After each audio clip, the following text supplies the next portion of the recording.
Mom? Why are you selling melons out here? I'm just keeping busy, baby. You sold Mom's home without telling me? She wanted it sold. I handled everything. Elliot, I never asked him to sell it. He almost drove past her. The back window of the Range Rover was tinted. The radio was low, and his assistant was speaking through the earpiece about a permit delay in Loudoun County. But something made Elliot Crane look left, a flash of faded yellow beside the highway, a hand-lettered sign in blue marker, and a pair of hands he would have recognized anywhere. His mouth went dry. He leaned forward, face close to the glass. The woman behind the folding table had her back half-turned, stacking green melons with the careful, unhurried movements of someone who had been at it for hours. She wore a sun hat he remembered from childhood summers, wide brim frayed at one side. The kind his father used to say made her look like a farmer's wife, which she was, which she had been, which she should not be, not here, not like this. Welcome to today's story. If you enjoy emotional drama and shocking twists, don't forget to like this video and subscribe for more unforgettable stories. And before we begin, let me know where you're watching from in the comments. 6 months earlier, he had sent her a birthday card and a check for $2,000 and told himself that counted as staying close. Marcus. Elliot's voice came out lower than he intended. Pull over. His driver glanced in the mirror. Sir, we're on Route 29. There's no shoulder. There's a gravel patch. Right there. Elliot pointed. Pull over. Marcus eased the Range Rover off the pavement and into the loose gravel beside a hand-painted sign that read, Fresh melons, 3 each. Elliot did not wait for the car to fully stop. He opened the door and stepped out into the August heat, and the sound of the highway hit him all at once. Trucks whined the dry smell of gravel and cut grass. He walked toward the stand. She was arranging the last row of melons when she heard his footsteps on the gravel and turned. For a moment she did not move.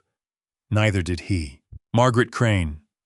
Peggy, to anyone who had known her for more than 10 minutes, stood behind a folding table stacked with green melons and looked at her younger son like she was trying to calculate something. She was 70 years old, and she stood straight the way she always had, and her hands were still on the melon she was holding. But her face went through 6 different things in the space of 3 seconds, and the one it settled on was a composure so deliberate it broke something in his chest. Elliot, she said. Warm, steady. The voice she used when she didn't want you to know she was scared. What a surprise. Mom. He stopped on the other side of the table. He looked at the setup, 3 wooden crates as a base, the folding table on top, a small cash box at the corner, a paper bag with a sandwich in it, a thermos, an empty folding chair. What are you doing? Selling melons. She smiled. Can't you see that? I can see that. He looked at her hands, the kind of tan that came from hours in direct sun, not the careful tan of a woman at leisure. He looked at the cash box, lifted the lid gently. $4 and some change. He set the lid back down. How long have you been out here? Since morning.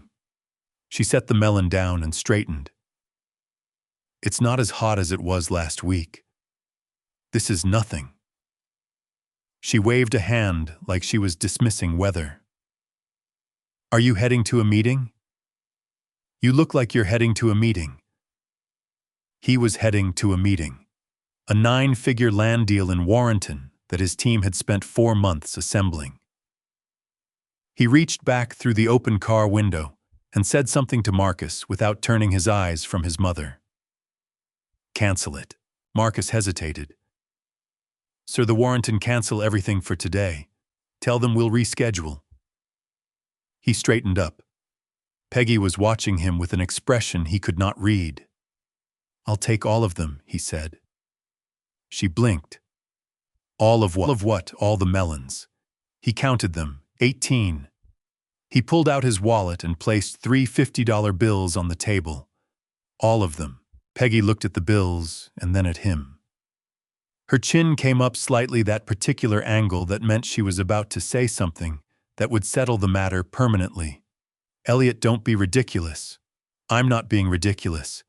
I'm buying melons. He held her gaze. Are you going to sell them or not? She studied him for a long moment. Then, without a word, she picked up the bills and put them in the cash box, snapped it shut, and began wrapping the melons in newspaper. They worked side by side in silence, her wrapping him, loading them into the car, and it was only when the table was bare that he said it. Where are you living, Mom? Her hands slowed on the folded tablecloth. I moved, she said, a while back. Moved where? A place near here. She kept her eyes on the cloth. It's very nice. Convenient. Convenient to what? She didn't answer that. Mom. He waited until she looked at him. I haven't been to the farmhouse in 8 months. I sent Warren money for the upkeep. I assumed he stopped. Something in her expression made him stop. She wasn't angry. That would have been easier. She looked tired in a way that had nothing to do with the August heat. What happened to the farmhouse? The folding chair was already collapsed. She picked it up in one hand and the cash box in the other and nodded toward the road. I'll show you where I am, she said. You can follow me. He followed her old Civic down Route 15 past the grain elevator and the closed Dollar General and a tire shop with a hand-painted U.S. sign.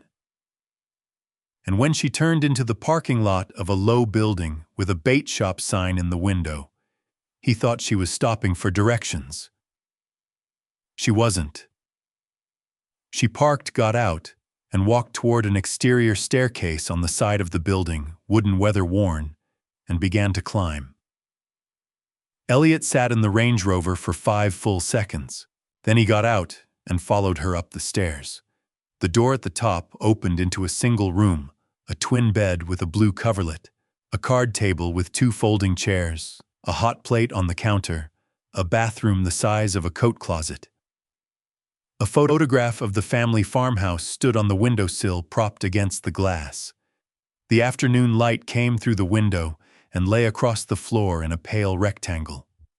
His mother stood in the center of the room and waited. He looked around. He took it in carefully, the way he would take in a sight he was about to assess dimensions, condition, what was missing. Then he looked at her. How long, he said. She didn't pretend not to understand. 4 months, she said. Elliot Crane had negotiated against some of the most aggressive real estate attorneys in the mid-Atlantic. He had closed deals in 12-hour sessions without losing his composure once. He had walked away from tables where the other side was playing dirty, and he had done it without raising his voice.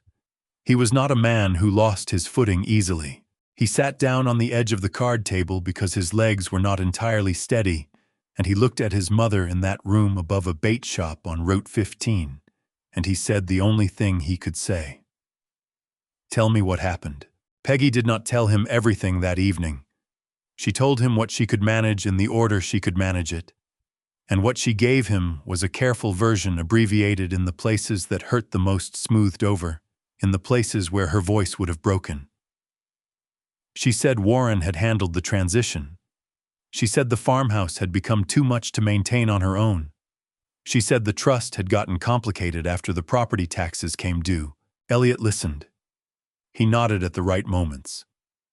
And when she was done, he said he needed to make a phone call and stepped out to the staircase landing. He called Warren from the top of the stairs while the August heat pressed down on the bait shop parking lot below. Warren answered on the second ring, as he always did. Warren had always been the kind of man who answered quickly, as though being available proved something. Elliot. Good timing. Warren's voice was easy measured, the voice of a county attorney who had spent 25 years managing expectations. I was going to call you this week.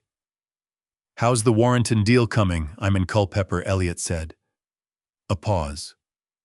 Not long, Warren was too practiced for a long pause. Oh. Are you visiting Mom? I found Mom selling melons on Route 29. The pause this time was 2 seconds. Yeah. She's been doing that on and off. Keeps her moving, you know. She likes having something to do. She's living above a bait shop. She's renting a place near Culpeper. It's temporary. She wanted a change after the farmhouse. That property was a lot to manage, Elliot. 40 acres, the old barn, all of it. When the tax situation came up, we decided it made more sense. Elliot kept his voice level. What tax situation? Property taxes. The trust wasn't covering them adequately. I worked it out. It took a while, but it's done. When did you sell the house 4 months ago? April. I sent you a note about it. I may have buried it in one of the quarterly trust updates. Warren's tone stayed smooth. Mom was on board. It was the right call. The property market in Culpeper was at a peak and we got a fair price. I want to see the sale documents. A beat. Of course. I'll pull them together and email them to you. Send them tonight, Elliot said. Everything. The sale agreement, the POA, the tax documentation you mentioned. All of it. Tonight's a little tonight, Warren. He hung up before Warren could recalibrate and went back inside. Peggy was at the hot plate boiling water for tea. She had a small shelf with 4 mugs matched floral patterned, the kind she had always bought from the church rummage sale. Ordinary domesticity in a room that was not quite a home. A knock at the door. Peggy said, "Come in," and a man stepped into the doorway, 60, maybe 62 wide through the shoulders, with the careful posture of someone who worked outdoors. He was carrying a paper bag. "Brought those peaches you were asking about." He noticed Elliot and stopped. "Sorry. Didn't know you had company. Roy, this is my son. Elliot." Peggy's voice was steady, but Elliot caught the slight lift in it, the cautious note of a woman introducing 2 parts of her life that had not yet decided whether to trust each other. "Elliot, this is Roy Tipton. He lives downstairs." Roy Tipton looked at Elliot the way that neighbors of elderly women in difficult circumstances learn to look at their sons with a careful, assessing patience that had nothing to do with hostility and everything to do with prior knowledge. He set the paper bag on the card table and put out his hand. "She mentioned you," Roy said. Elliot shook it. "Good things, I hope." Roy looked at Peggy briefly, and then back at Elliot. "Sure," he said in the tone of a man who has decided to let that pass for now. "I'll leave you to it." He said goodnight to Peggy by name with the easy familiarity of someone who had checked on her more than once and left. After he was gone, Peggy poured 2 cups of tea and they sat at the card table. Elliot said, "The trust was supposed to cover the property taxes. That's why my father set it up. That's what I've been contributing to for 6 years." Peggy wrapped her hands around her mug. Warren said there were complications with the structure. He said the trust wasn't performing the way it should. "Did you see any documents? Any statements?" "He sent me things." She looked toward the single drawer in the card table. "I kept them. I kept everything. I didn't understand most of it, but I kept it." She opened the drawer and removed a manila folder, thick, worn at the corners, the kind of folder you use when you do not have a filing cabinet. She put it on the table between them. Elliot opened it. Inside, 6 years of quarterly trust statements, each one denser than the last. Letters from Warren on his law firm letterhead. A copy of his father's original trust document. And at the back, folded into thirds, a notarized document headed "Durable Power of Attorney for Property and Finances, Margaret Eleanor Crane." He picked it up carefully and spread it on the table. It was 12 pages, His mother's signature was at the bottom of page 12 with a notary stamp. The notary's name was Diane Holt. The authority it granted Warren was broad real property financial accounts, legal decisions, nearly everything. "Do you remember signing this?" he asked. "I remember signing something when I was in the hospital," she said. "For my hip." Warren brought papers. He said it was standard. In case something happened to me while I was recovering, someone needed to be able to handle things. Elliot looked at the document date. He looked at the notary date. He looked at them again. They were the same date. The day before Peggy's hip surgery, according to the admission date he found in a letter from the hospital that was also in the folder. If she was admitted to the hospital the day after this document was signed and notarized, she could not have signed it in the hospital. But Warren had told her that was where they signed it. Elliot set the document down and took a slow breath through his nose. He reached for his phone. He had not called an elder law attorney in his life. He had never had reason to. But he knew people who had, and one of those people had mentioned a name 3 years ago, Sandra Reeves, D.C. Area Specialist, Elder Financial Exploitation. He found the number in 40 seconds. It was after 6 in the evening. Sandra Reeves picked up on the 4th ring, which told him either she was still in the office or she was the kind of person who kept her phone close. "My name is Elliot Crane," he said. "I need to talk to you about a power of attorney." He explained it briefly, the farmhouse, his brother, the document, the date, discrepancy. Sandra Reeves listened without interrupting. When he finished, she asked him 2 questions. "What is the name of the notary?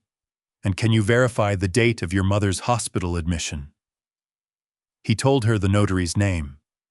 He read her the hospital date from the letter in the folder. Sandra went quiet. Then she said, "Mr. Crane, I'd like to see the original document from the county clerk's office. I can request it first thing tomorrow.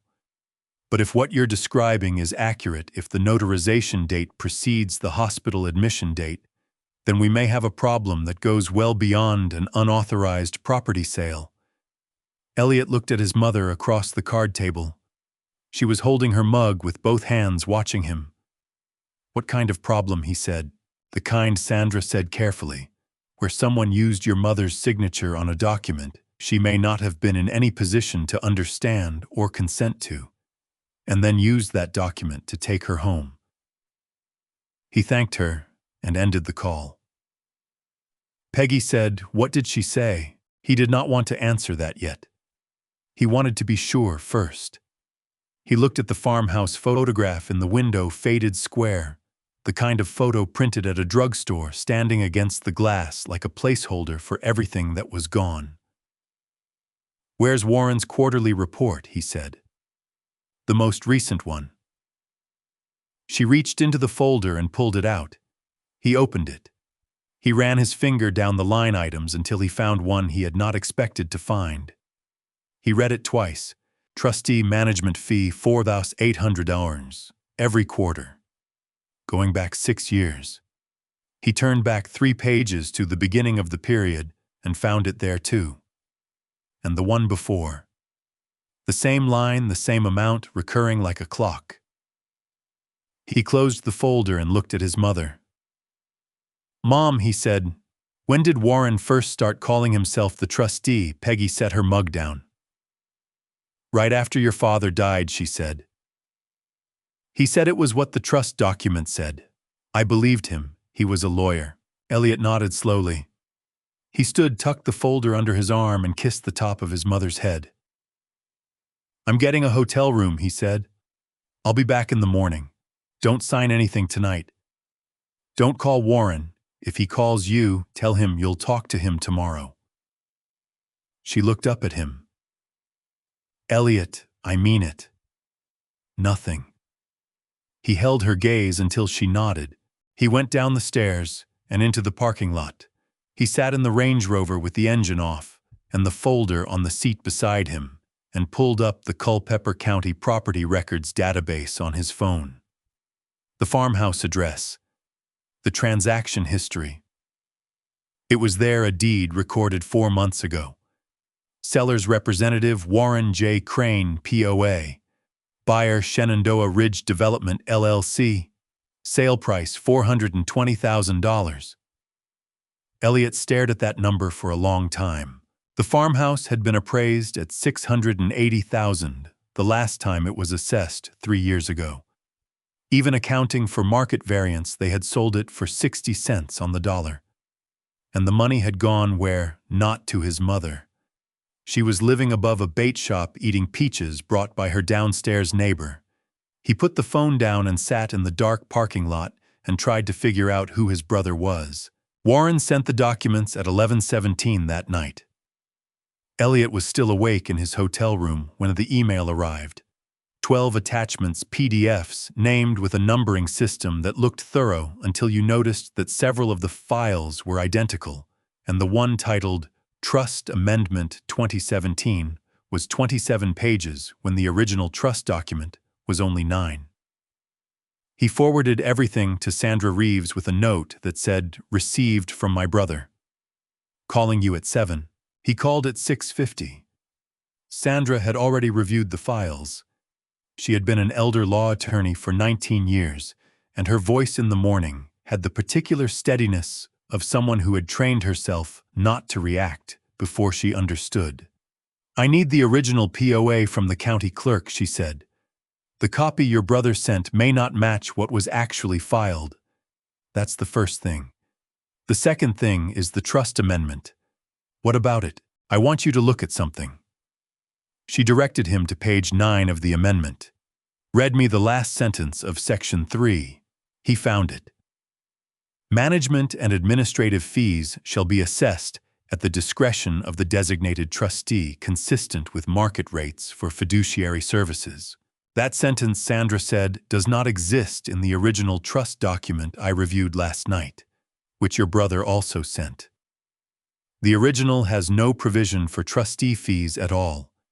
This amendment, if valid, would retroactively justify 6 years of $4,800 monthly payments. If valid. It was notarized by Diane Holt, Sandra said. The same person who notarized the POA.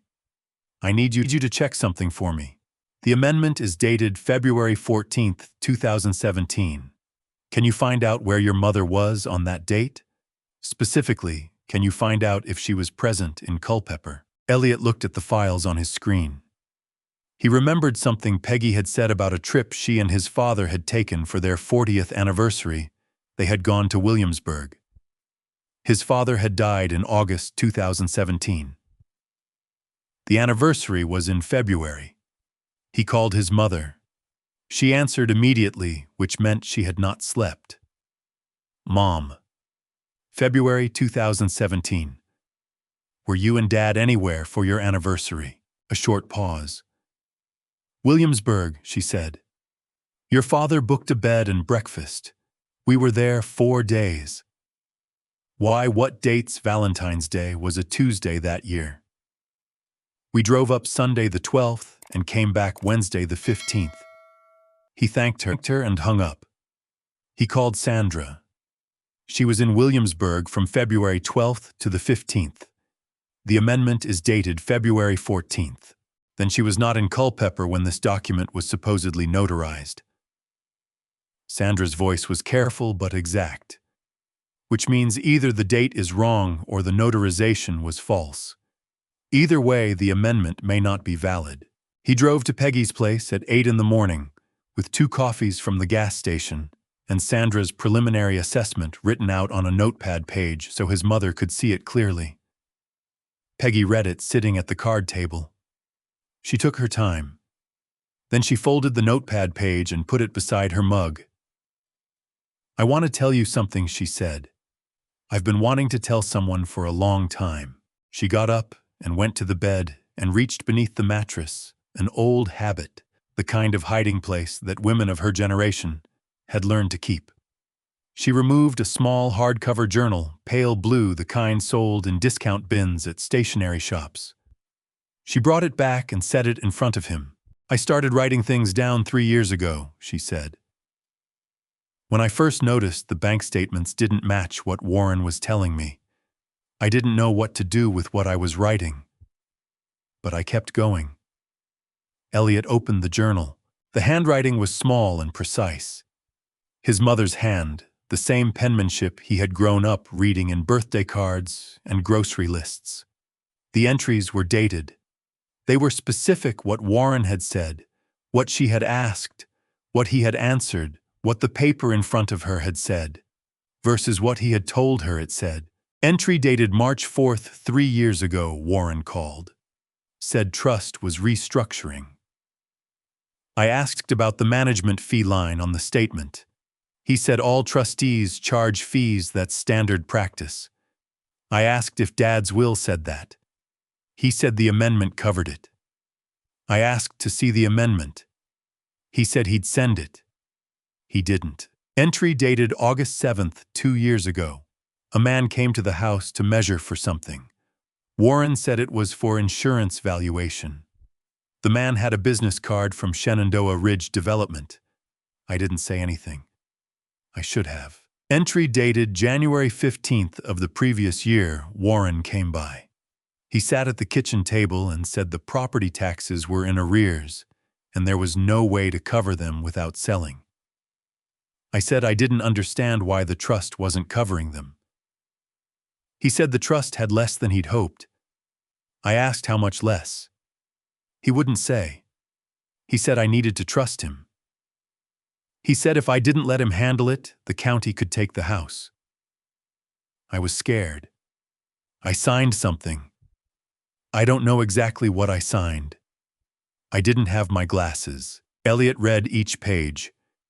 He read them slowly. When he finished, he looked at his mother. "You've had this for 3 years, he said. "I didn't know who to give it to," she said. "And Warren told me." She stopped. She pressed her lips together briefly. "He said that if I called you with complaints, you'd decide I couldn't manage on my own, that you'd look for a facility. He said you had a very busy life, and that his job was to protect you from worry. He told you I would put you in a home. He said it more gently than that." She looked at her hands. "He said you'd think it was the kind thing to do. He said it in a way that made it sound like your idea, not his, like you'd been talking about it." She glanced up. "Had you ever known?" The word came out flat and immediate. "Not once. Not for a single second." She nodded. She didn't say she believed him. She didn't have to. The way her shoulders released half an inch was enough. Sandra Reeves arrived in Culpeper at noon. She was a compact woman in her late 40s, dark-haired, wearing reading glasses on a chain around her neck, and carrying a leather satchel that looked like it had been to court several hundred times. She sat at the card table with Peggy and Elliot, and went through the folder item by item, asking questions in the measured, patient tone of a doctor conducting intake, not leading, not directing, just listening. She asked Peggy to describe in her own words what she had been told about each document before she signed it. She wrote the answers down longhand. She asked whether Peggy had ever been given time to consult a separate attorney before signing anything. Peggy said no. She asked whether Warren had ever explained in plain language the scope of authority the POA conferred. Peggy said he had described it as routine estate planning in case something happens. When they were done, Sandra sat back and looked at the ceiling for a moment. "I'm going to request the original POA from the Culpeper County Clerk today," she said. "I want to compare the notarization against Diane Holt's official notary register. Every notary licensed in Virginia is required to keep a sequential log of all documents they certify. If the POA is in her log, the date should match. If it's not in her log, or if the date is wrong, we have a problem that goes considerably beyond a bad fee arrangement." She looked at Elliot. I also want to commission a forensic accountant. I have someone I work with regularly, Philip Marsh. He'll need full access to all the trust statements you have here. Whatever he needs, Elliot said. Sandra looked at Peggy. Mrs. Crane, I want to ask you one more thing. And I need you to answer it honestly, because how you answer will affect how we proceed. Peggy straightened slightly. All right. Are you afraid of your son, Warren A. Silence? Outside, a truck downshifted on the highway. The photograph of the farmhouse stood in the window unchanged. I'm not afraid of him, the way you'd be afraid of someone who hit you, Peggy said finally. But I have been afraid of what he would do if I spoke up. Yes, he made me afraid of that. Sandra wrote something down. That's what I needed to know, she said. She closed her notebook. Let's get to work. Sandra left at 2 to drive back to D.C. and start the document requests. Elliot stayed. He had not sat with his mother in the same room for an unstructured afternoon in years. Not since his father's funeral, which did not count, because grief had its own agenda and did not leave room for anything else. He pulled the second folding chair to the window, and they sat at an angle to each other facing the parking lot and the highway beyond it, and Peggy talked. She talked the way people talk when they have been holding something too long, and the weight has finally been acknowledged. Not all at once, not dramatically, but in the gradual release of someone who has been braced for impact and is just now unclenching. She told him about the years immediately after his father died.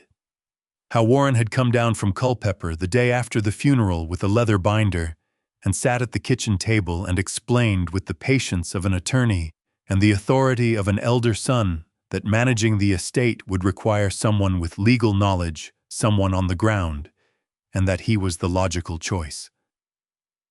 She had agreed. Of course she had. She was 64 years old, and the man she had been married to for 41 years had just died in that same house. And Warren was her son, and she trusted her sons. He was kind about it, she said. I want you to understand that. In the beginning, he came every 2 weeks. He fixed things. He took me to my doctor's appointments. He was a good son in those first months. She looked at her hands. I think that's why it took me so long to see what was happening. Because he was good at first. And by the time things started to feel wrong, I had already signed so many things. Elliot did not speak. He had learned in the last 24 hours that what his mother needed from him most was not his analysis, but his presence. So he was present. She described the day she first noticed the bank account.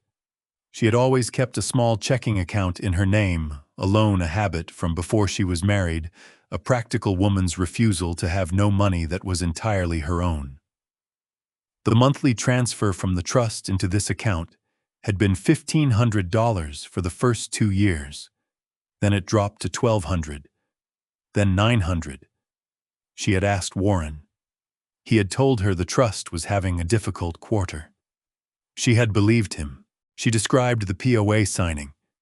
She had been home, not in the hospital, she was certain of that now. She had been recovering from the hip surgery for about 3 weeks, still on pain medication, still moving slowly. Warren had come with a man she didn't know. He said the man was a colleague, and they had spread papers on the kitchen table, and Warren had explained page by page what each one was for. She had asked questions. She remembered asking questions, and he had answered in a way that was technically accurate and practically misleading, the way that only a lawyer can. He said the POA was standard, she said. He said it just meant that if I couldn't make decisions for myself, he could step in. He said it was what any responsible family did. He said Dad would have wanted it. Elliot's jaw tightened. He did not let it show. And then there was the amendment, she continued. Later. He said the original trust was missing some language that Dad had intended to include, and that he had worked with an estate attorney to add it. He brought it to me for a signature. I asked if I should read it. He said it was 40 pages of technical language and that I would just confuse myself, that the important thing was my signature on the last page to confirm I was aware of the amendment. She paused. I asked if I should have my own lawyer look at it.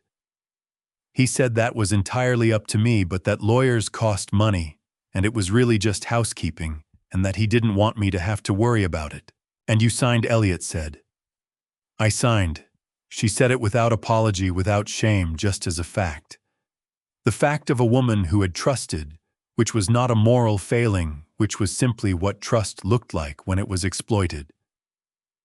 I signed lots of things I didn't fully understand, Elliot, because he was my son, and I thought that was enough. He looked out the window at the highway for a while. Then he said, "Tell me about the house." She was quiet for a moment. I came home from the grocery store one afternoon. There was a truck in the driveway. 2 men inside. They had measuring tapes and a clipboard. I asked what they were doing. They showed me a work order from Shenandoah Ridge Development LLC. It said property inspection pre-renovation. She stopped. The work order had the property address, the house, the farmhouse, and it said ownership transfer complete. What did you do? I called Warren. Her voice was steady, but her hands had closed around each other on her lap. He picked up right away. He said there had been a sale. He said it had gone through very smoothly. He was very pleased. He said I had signed the authorization and that everything was handled correctly, and that I should be relieved because the property tax burden was gone. She took a breath. I told him I hadn't authorized a sale. He read me the date and the document I had supposedly signed. I said I didn't remember signing a sale authorization. He said that was what the POA was for. That was what the POA meant, that he could act on my behalf, and that he had done exactly that. Did he tell you how much the house sold for $420,000? Elliot nodded. He had seen the number. He had also seen the county appraisal. He said it was a fair market price, Peggy continued. He said the buyer had been motivated and that the money was going into the trust to cover the tax arrears and administrative costs. She looked at Elliot. I asked him where the money went. He said the trust had liabilities. He said it was complicated. He said I should trust him, and after that, he found me the room here. He arranged the rental. He said it was temporary, just until things settled. He said I could move somewhere nicer once the trust was sorted out. She looked around the small room. That was 4 months ago. Elliot stood. He did not pace. There was not enough room to pace. He went to the window and stood with his hands at his sides looking out at the parking lot. He thought about the 40 years his parents had spent building that farmhouse into something. The kitchen his father had remodeled 3 times because his mother kept changing her mind about the tiles. The back porch with the 2 rocking chairs that had worn grooves into the wood over decades. The apple trees his father had planted the year Elliot was born. Warren told you I had agreed to this, he said. He already knew, but he needed to hear her say it. He said you were aware of the situation, Peggy said. That you thought it was the best solution. That you had talked it over and decided the house was just a burden. That you'd rather I be comfortable than sentimental. She met his eyes. I didn't quite believe it, but I had been afraid to call you and find out. Afraid of what? She looked at him directly without flinching. Afraid you would tell me Warren was right. He turned away from the window. He crossed the room and sat in the chair beside her, close enough that their knees almost touched. He leaned forward with his elbows on his knees and looked at her face. The face he had known since before he could form words, the face that had been there for every version of his life. Mom, he said. I would never. Not once. Not in any version of any conversation I could ever have with Warren or anyone else. Do you understand me? She looked at him for a long time. Then she reached out and put her hand over his, and she held it there, and she said, "I think I'm beginning to." Outside, the highway was loud and ordinary. Inside the small room, something that had been closed for a very long time opened slowly, like a window in a house that has been sealed too long, finally letting in air. Elliot did not leave until 6 in the evening. On his way out, Roy Tipton was in the parking lot loading something into his truck. He gave Elliot a long look. "You staying?" Roy said. "I'll be back tomorrow," Elliot said. Roy nodded. Then, as Elliot reached his car, "She's tougher than she looks, but she's been carrying something heavy." He paused. "I'm glad she doesn't have to carry it alone anymore." Elliot said thank you and meant it more than he'd expected. On the drive to the hotel, his phone lit up with a message from Warren. "Just checking in. Let me know if you have questions about the documents. Happy to talk through anything." He did not reply. Philip Marsh arrived in Culpeper the next morning with a laptop bag and a thermos of his own coffee, and the focused, unhurried manner of a man who had spent 30 years as a forensic accountant and had learned that the truth was almost always in the ordinary documents that everyone else had dismissed as boring. He was 61, stocky, with wire-rimmed glasses and the kind of broad hands that looked more like a mechanic's than an accountant's. Sandra had worked with him for a decade. She had told Elliot he won't guess, he won't speculate. He will tell you exactly what the numbers say and nothing more. They worked at the hotel's conference room, the only table large enough with Peggy's folder spread out the digital files Warren had sent, and 6 years of quarterly statements that Elliot had requested from the trust's registered bank the evening before, under his own authority as a named trust beneficiary. The bank had been cooperative and faintly surprised in the way that institutions sometimes are when someone asks a question they realize should have been asked years earlier. Philip went through it methodically. He started at the beginning, the first quarterly statement after Elliot's father died, and built a ledger line by line comparing what came in against what was documented to go out. After 2 hours, he looked up. The management fee, he said, $4,800 per month. Every month for 72 months. He looked at the original trust document. "Where in here is the authority for that?" "There isn't one," Elliot said. Philip nodded as though this was expected. "The amendment," he said. He pulled up the copy Warren had sent. He opened it side by side with a copy of a commercial trust document he had pulled from a reference database. He looked at both screens for 60 seconds without speaking. "This font," he said finally. "Section headers. You see this typeface? This is a variant of a system font that was updated in a commercial publishing suite in late 2018. The amendment is dated 2017. He looked at Elliot over his glasses. The document as formatted could not have existed in this form in February 2017. It was either created later and backdated, or the original was altered after the fact. Elliot leaned back in his chair. Total management fees. Philip continued going back to his ledger. 72 months at $4,800. That's $345,600. He paused. There are also 2 additional distributions in years 3 and 5, $30,000, each described as legal expenses. I'm not seeing any corresponding invoices. I want to look at those. So potentially over 400,000, Elliot said. Potentially. Philip was careful with the word. I won't sign off on a final figure until I can compare against actual trust income and legitimate expenses. But the structure is clear. Someone has been systematically drawing from this trust for 6 years. Elliot called Sandra from the parking lot. She had the original POA from the county clerk. It had arrived that morning by electronic request. She had also submitted a formal request to the Virginia Division of Professional and Occupational Regulation for Diane Holt's notary log. The county clerk copy matches what your brother sent, Sandra said. Same dates, same language. Diane Holt's notarization is on both the POA and the amendment. A pause. The notary log request will take up to 5 business days. But I can tell you something now. I called the county clerk's office about the amendment separately. The amendment is registered as a trust modification document. It was filed 18 months after the original trust. The person who filed it in person was Warren Crane. Does that tell us anything?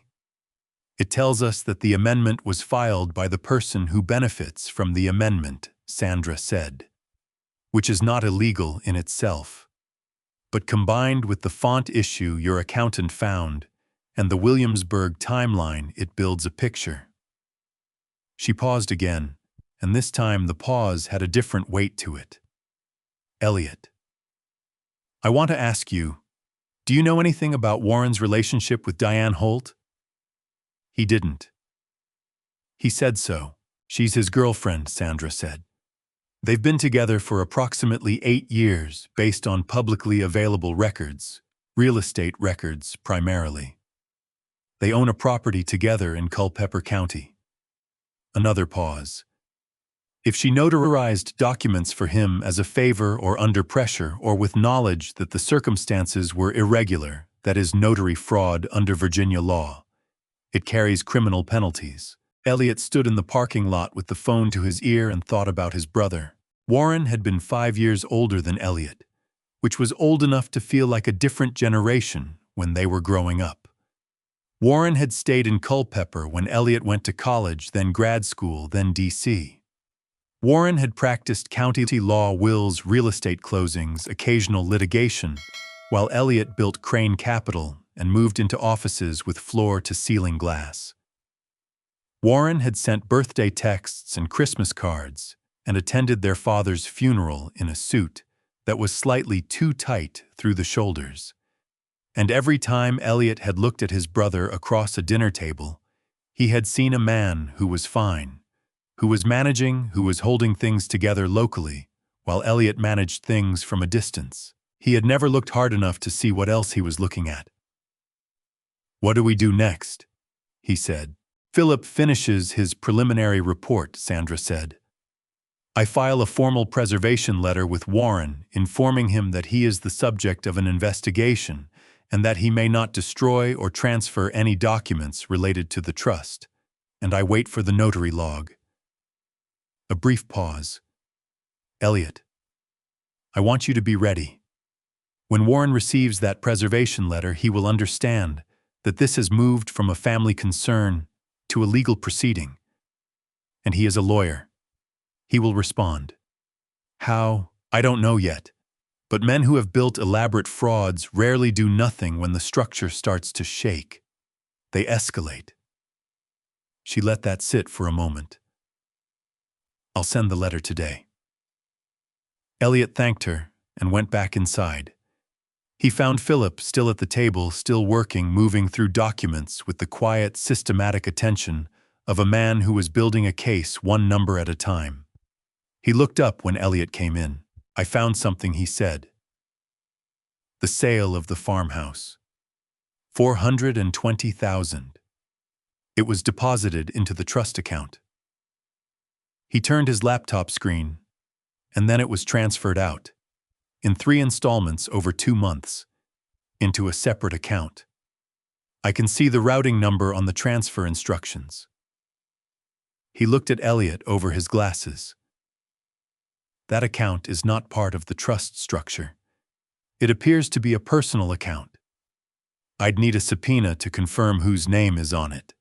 "But," Warren Elliot said. Philip nodded once. He did not say anything else. He turned back to his screen. Elliot sat down across from him and watched him work. Outside the hotel windows, Culpeper went about its afternoon, a delivery truck, a woman walking a dog, the distant sound of a lawnmower. The ordinary machinery of a place that did not know what was being documented inside this conference room, number by number, page by page, until the shape of what his brother had done was undeniable. When Elliot got back to the bait shop that evening, Warren had already called Peggy twice. She had not answered. Sandra's preservation letter reached Warren's law office at 9:14 the following morning. By 10:40, Sandra had a response not from Warren, but from an attorney named Peter Galt, who identified himself as representing Warren Crane in a personal capacity. Peter Galt's letter was 3 pages long and used the word baseless 4 times. But buried in the second page between a paragraph about Elliot's alleged motivated mischaracterization of routine trust administration and a section demanding that Elliot cease interfering with the legitimate exercise of fiduciary duties was a sentence Sandra read twice before she called Elliot. "He's filed a petition," she said. Elliot was at the bait shop. He was sitting at Peggy's card table eating a gas station muffin because he had not made it to breakfast. "What kind of petition?" "Emergency conservatorship." Her voice was controlled but tight at the edges. "Warren has petitioned Culpeper Circuit Court to be appointed sole conservator of your mother's estate on the grounds of documented cognitive impairment and inability to manage financial affairs." The muffin went down wrong. He coughed once, set it down.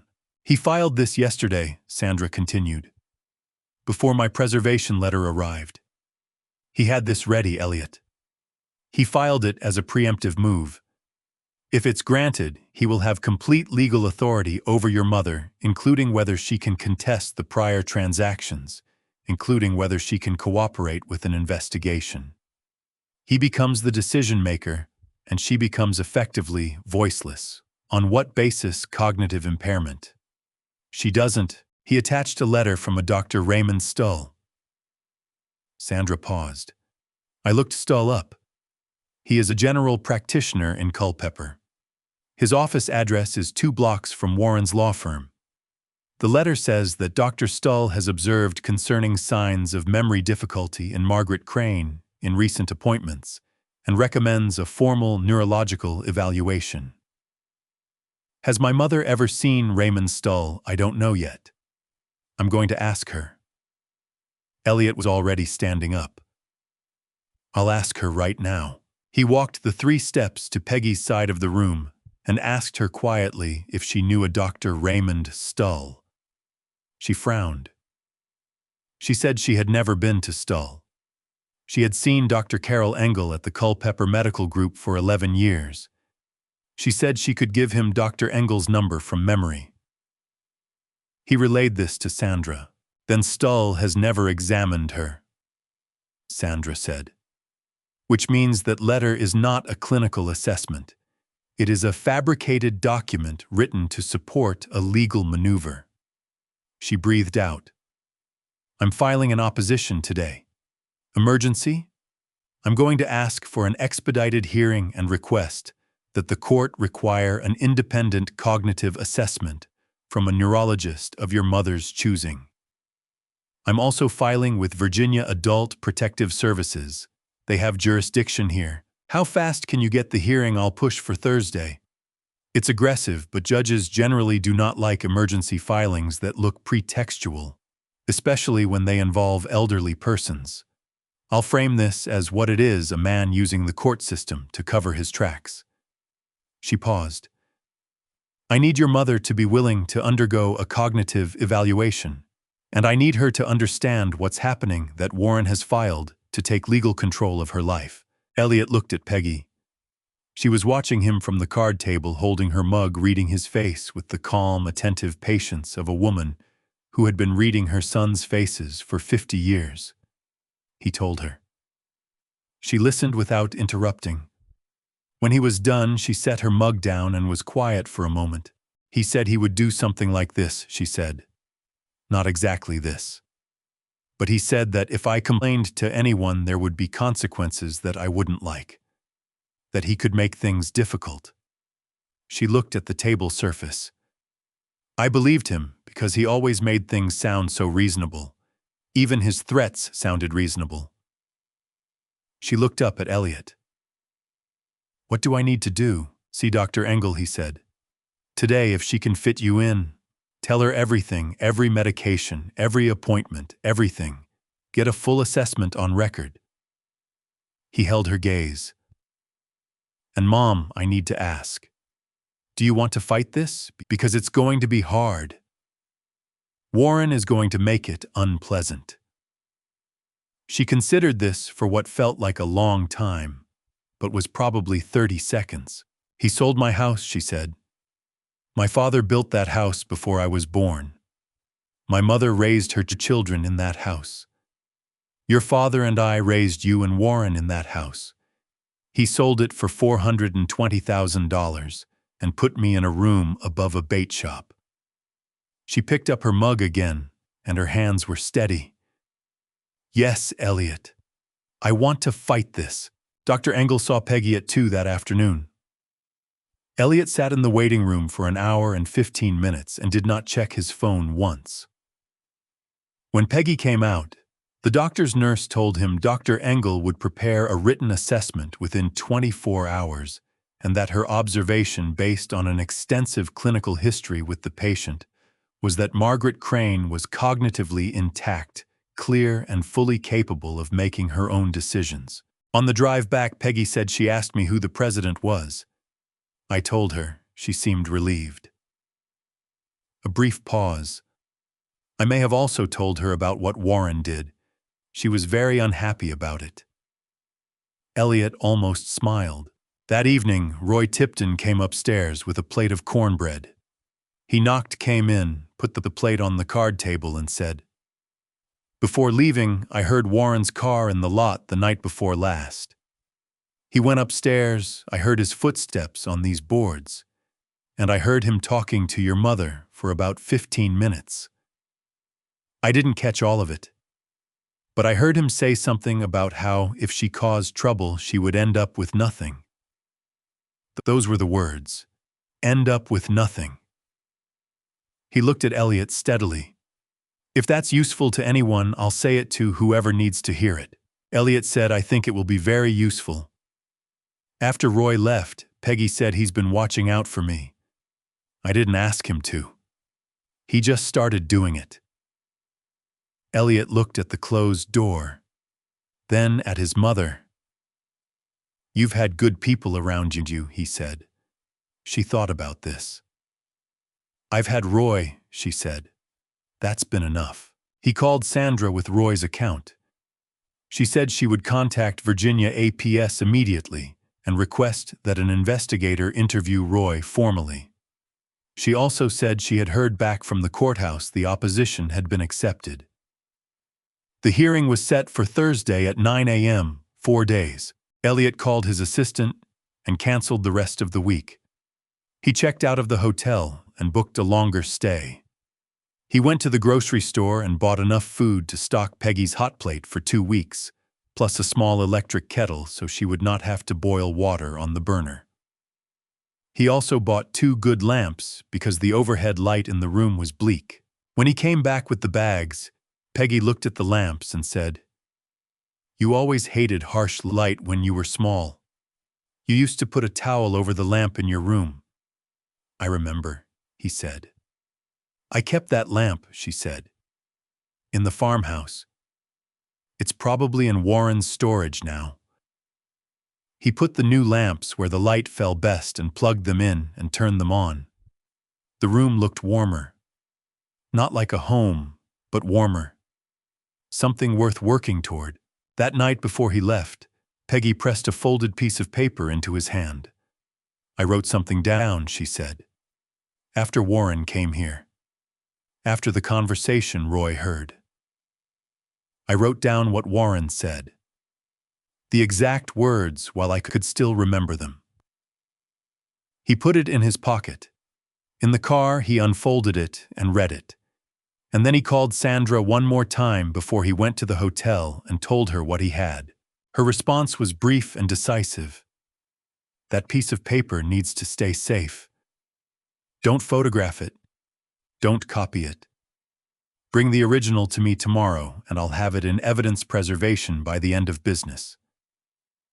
He folded it carefully and put it in the inside pocket of his jacket close to his body. the way you carry something that matters. The Adult Protective Services investigator was a woman named Carol Wynn, 47, unhurried in the way of someone who had heard a great many difficult stories and understood that rushing them helped no one. She drove out from the Culpeper APS office on Wednesday morning with a recorder and a legal notepad and sat with Roy Tipton at his kitchen table, which was downstairs from Peggy's room and considerably larger. Roy Tipton did not embellish. He gave dates where he had them, acknowledged uncertainty where he didn't, and described what he had directly witnessed, without editorializing. He said that in the 4 months, Peggy Crane had lived above the bait shop which he owned. The building was his. He had observed 3 things: that she was a careful, intelligent woman who managed her circumstances with quiet competence, that her older son Warren visited approximately every 2 to 3 weeks, and that she was always visibly tense both before and after those visits, and that on the evening of the Monday before Elliot's arrival, Warren had climbed the stairs and spoken to Peggy for approximately 15 minutes, and Roy had heard through the floorboards and the thin interior wall the phrase "end up with nothing" in Warren's voice, followed by Peggy's low response, followed by silence. He also told Carol Wynn about a phone call he had overheard 8 weeks earlier when he was in his own kitchen with the window open while Peggy was on the landing above taking a call. Warren's voice had carried downward not every word, but enough. He had told Peggy that if she made problems for him, she would find that her monthly payment would stop, that the rental arrangement would end, and that her situation would become considerably more difficult to manage. Carol Wynn wrote all of this down. After Roy, she went upstairs and spoke with Peggy for an hour. Elliot was not in the room. Sandra had advised this Peggy needed to give her account independently, without the presence of another family member, so that it could not be challenged as coached or influenced. Elliot sat in Roy's kitchen drinking Roy's coffee and waiting. When Carol Wynn came downstairs, she stopped in the doorway and looked at Elliot with the particular expression of an investigator who has just heard something that confirmed what they had already suspected. "I'm opening a formal investigation under Virginia's Adult Protective Services Act," she said. "Financial exploitation of a vulnerable adult. I'm also referring the matter to the State Attorney General's office as a potential elder financial abuse case." She paused. "Your brother is a licensed attorney in Virginia. If the Bar Association is notified, which they will be in due course, he faces professional consequences in addition to any civil or criminal liability." "What happens now?" Elliot said. "My preliminary report goes to APS supervisors today. Tomorrow I'll coordinate with your attorney on the documents she has." She looked at him steadily. "You should know the conservatorship petition. Courts take these seriously. If Warren had filed that a month from now without your involvement, it might have gone through unchallenged. The timing of your arrival matters more than you might realize." He nodded. He thought of Route 29 and a yellow sun hat and the hand-lettered sign and the fact that he had almost not looked out the window. Philip Marsh's preliminary report arrived that afternoon by encrypted email. Elliot read it in the hotel conference room with Sandra on a video call. The numbers were clean and specific. Total documented unauthorized extraction 400 over 6 years, composed of management fees, undocumented distributions, and the reallocation of farmhouse sale proceeds. The forensic accountant's methodology section was 20 pages and would withstand scrutiny. Philip noted with his characteristic precision that he had found no evidence of any legitimate expense that would justify the management fees. No invoices, no receipts, no third-party billing records. He also noted that the trust's investment accounts, which should have been growing under responsible stewardship, had instead declined in value by approximately 12% over the same period in which the market had grown, suggesting that the trustees' management had either been neglectful or deliberately structured to obscure the withdrawals. That last point, Sandra said. Deliberately obscured. That will matter in court. The notary log arrived on Thursday morning by priority mail from the state regulator's office. Sandra had it on her desk at 7 a.m. She called Elliot at 7:15. Diane Holt's notary journal, she said. Virginia requires notaries to maintain a sequential handwritten log of every document they certify. Name of signer's type of document, date their printed name and signature. A pause. I'm looking at the page covering February 2017. The entries are continuous on February 13th and February 16th. February 14th is blank. Elliot said nothing. The POA amendment is certified as notarized on February 14th, Sandra said. But there is no entry in Diane Holt's notary log for February 14th, which means that either she failed to record it, a violation of state law in itself, or she certified a document that she did not actually witness being signed. Either scenario is notary fraud. And if the notarization is fraudulent, then the POA amendment is not validly executed under Virginia law. And if the amendment is invalid, then the management fee authority doesn't exist. And if the management fee authority doesn't exist, Warren has been taking money from the trust without authorization for 6 years. And if the POA amendment is invalid, the question becomes whether the original POA, which was signed under highly questionable circumstances, was even sufficient to authorize a real estate sale. She paused. Which brings us back to the farmhouse. Which brings us back to whether that sale can be challenged. Can it? I think it can. But that's a separate proceeding from tomorrow's hearing. For tomorrow, what I have is enough. Sandra's voice was measured, but underneath the precision, there was something that sounded like confidence that had been earned rather than assumed. Elliot. He cannot explain that blank in the notary log. He cannot produce a valid authorization for the management fees. He cannot demonstrate that your mother had competent independent legal counsel when she signed. He has overextended. The question is whether the judge sees it as clearly as we do. She will, Elliot said. And he was surprised to find that he meant it, not because he was optimistic by nature, but because he had spent the last 6 days watching the evidence assemble itself with a coherence that went beyond coincidence. He spent Thursday evening with his mother. They did not talk about the case. They talked about his father, specific memories, funny ones, the time his father had tried to fix the kitchen sink and flooded the basement, the birthday dinner, where he had somehow managed to burn an ice cream cake. Peggy told stories Elliot had never heard, things that had happened between his parents in the private space of a long marriage, small and vivid and real. He realized sitting there in the small room above the bait shop, with the new lamps making the light warm, that he had been afraid of these conversations. He had kept his visits short, because staying longer meant confronting everything he had let slide.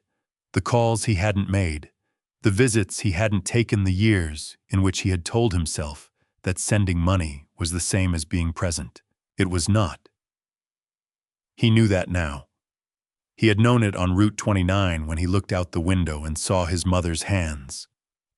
Before he left, Peggy said, "Whatever happens tomorrow, I want you to know that you're coming."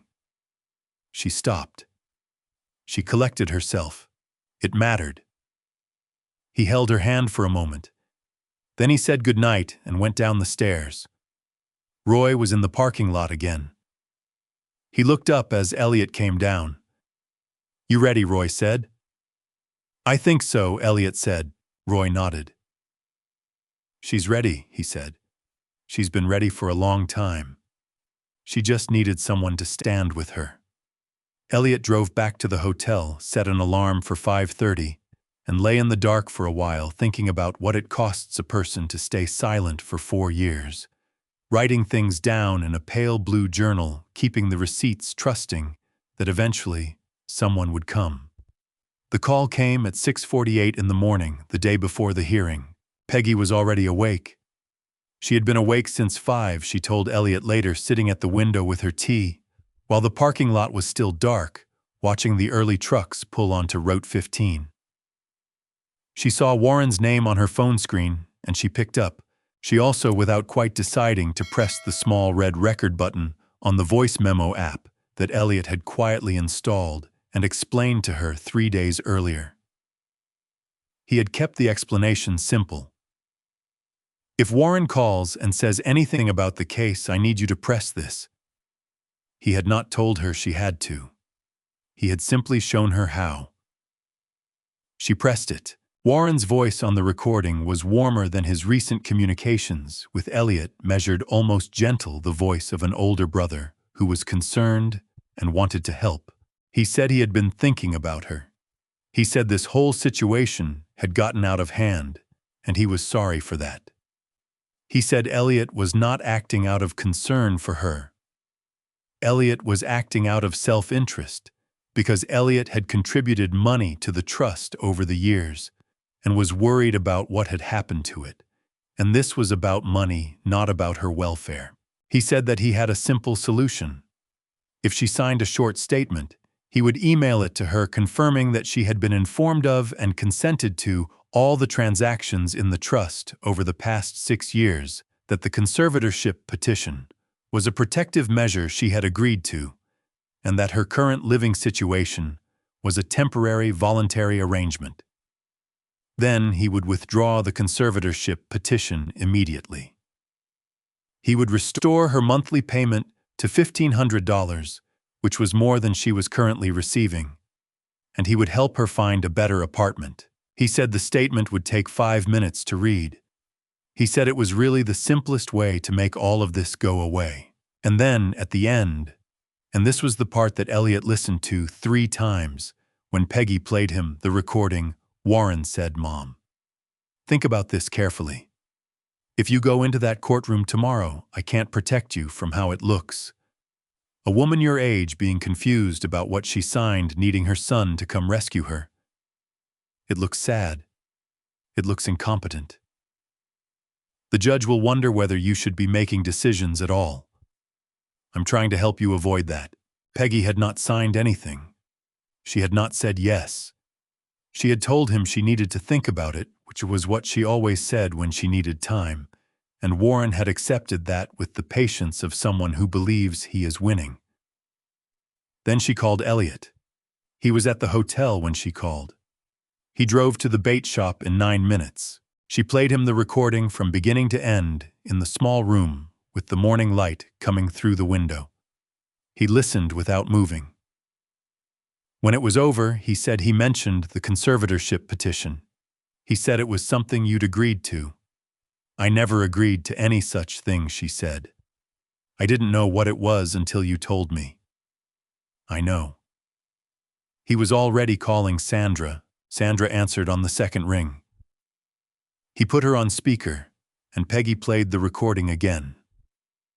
There was a silence after it ended. Then Sandra said he just described the conservatorship petition as a protective measure she agreed to. That is directly contradicted by the filing, which claims she lacks capacity to make decisions. You cannot simultaneously claim someone lacks capacity and claim they agreed to a protective measure for themselves. A pause. He also offered to restore her payment and withdraw the petition if she signs a statement. That is witness tampering, potentially obstruction. Another pause briefer, and he referenced the court hearing explicitly while trying to induce her not to participate. "This recording needs to be in evidence." "How do we do that?" Elliot said. "Virginia is a one-party consent state for recordings. Your mother was a party to the call. She had every right to record it. The recording is admissible." Sandra's voice had shifted, not faster exactly, but more direct, the way a current picks up before a turn. "I'm filing a supplemental exhibit list today. I'm also calling Carol Wynn's office, and I want to let you know I reached out to Diane Holt's attorney yesterday. Holt has an attorney. She retained one 3 days ago. My contact at the bar told me, which means she is aware that her notary records are under scrutiny, and she has sought independent counsel. Sandra paused. I don't know yet what she will do. But the fact that she retained separate counsel from Warren, rather than allowing Warren to represent her, is significant. It suggests she is not fully aligned with his interests. Elliot looked at his mother. She was sitting straight in her chair, both hands flat on the card table, watching him with an expression that was steady and quiet, and entirely undefeated. We file today, he said. Already am, Sandra said. After he hung up, Peggy said he's been very good at this for a long time. She said it without bitterness, which was the most devastating way to say it. Making things sound reasonable. Making me feel like I was the one who didn't understand. I started to believe it sometimes. That maybe I was confused. Maybe I was misremembering. She looked at the recorder icon on her phone screen, the file saved, time-stamped, preserved.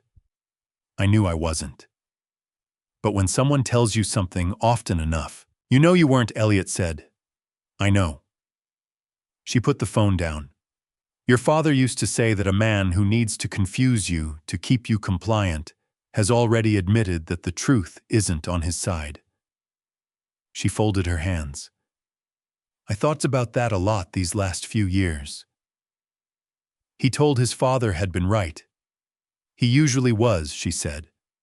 That was irritating in real time and very useful in retrospect.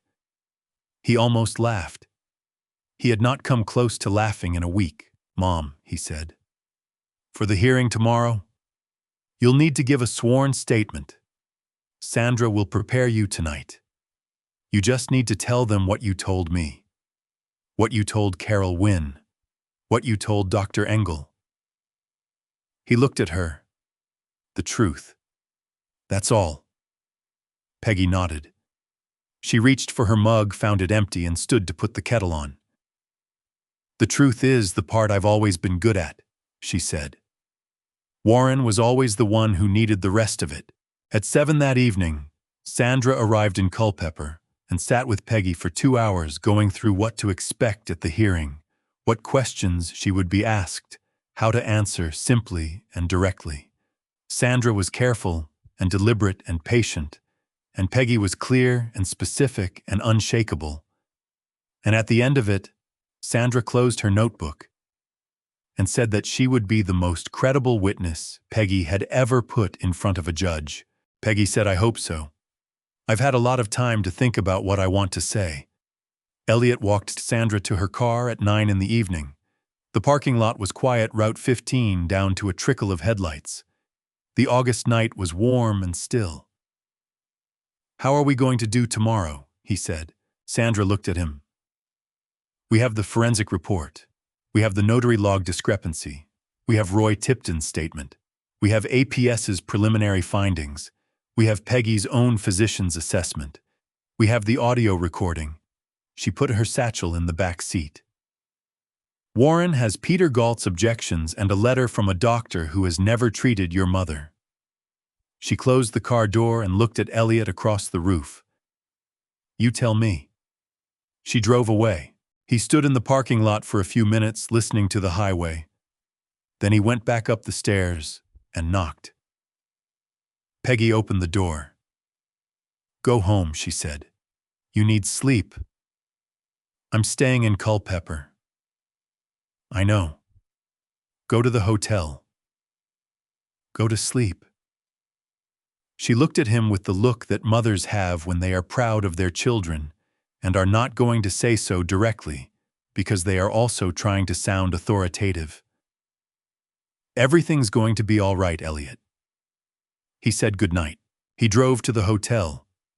He set 2 alarms. He lay in the dark for a while. Then he slept. The hearing was at 9. They arrived at 8:40. The Culpeper Circuit Courthouse was a modest brick building on East Davis Street, the kind of courthouse that had not been expanded in decades, where the hallways smelled of floor wax and old paper, and the benches were the same wooden ones that had been there for a generation. Sandra walked in, a head satchel over one shoulder, heels quiet on the tile. Elliot walked beside his mother. Peggy wore her good blouse, dark blue, pressed the kind of blouse she wore to church and to doctor's appointments. And now apparently to the hearing that would determine what was left of her life. She had not said much on the drive over. Neither had Elliot. There was nothing useful left to say. Everything that needed to be said had been said over the last 6 days in a small room above a bait shop over gas station coffee and Roy Tipton's cornbread at 2 in the morning, and at 5 in the morning, and at all the hours in between when the shape of the truth became clearer and clearer. Warren was already there in the hallway outside the courtroom. He was with Peter Galt, who was tall and silver-haired and wore the kind of suit that announced its cost without announcing its price. Warren saw Elliot and Peggy come through the door and held their gaze for a moment. Steady, composed, the practiced calm of a man who had been in courtrooms before. Then he looked away. Peggy did not look away. She walked past her older son without turning her head, and Elliot kept pace beside her, and neither of them said anything. They were seated at the respondents' table, Peggy as the subject of the conservatorship petition, Sandra as her attorney. Elliot sat behind the bar in the first row of public seating. Warren and Galt were at the petitioner's table across the aisle. The judge was the Honorable Marin Tully. She was 63, gray-haired, and had the air of someone who had heard every variety of family dispute that property and aging could generate, which was a great many varieties. She looked at the room when she entered, and looked at it the way a woman looks at something she has seen before and intends to understand quickly. She reviewed the filings in silence for 4 minutes. Then she looked up.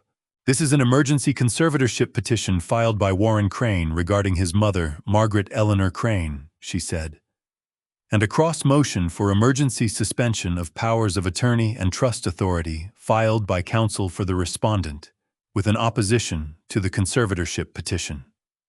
She looked at Galt. "Mr. Galt, you filed first. You'll go first."